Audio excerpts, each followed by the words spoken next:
আজকে আমরা করব ইভিএস ফাইল ইনপুট। তো প্রথমে ইভিএস এ ঢুকবো সফটওয়্যারে, এরপর এখানে পাসওয়ার্ড অ্যাডমিন দেবো।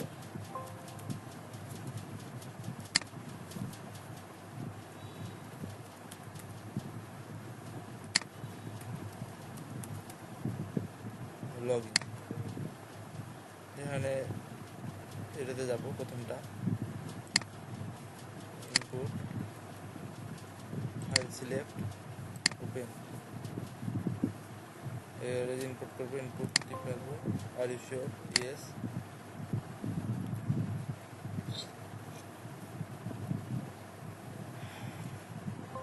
ফাইল ইনপুট হয়ে গেছে আমাদের, এখন ফাইলগুলো শো করবো।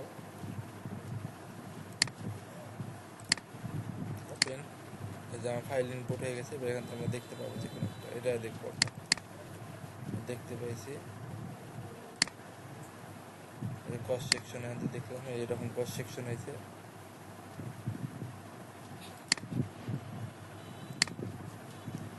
আর লং সেকশন হয়ে গেলে এরকম লং সেকশন এভাবে ঢালু হয়ে নেমে গেছে। আমরা এভাবে কাজ করতে পারি।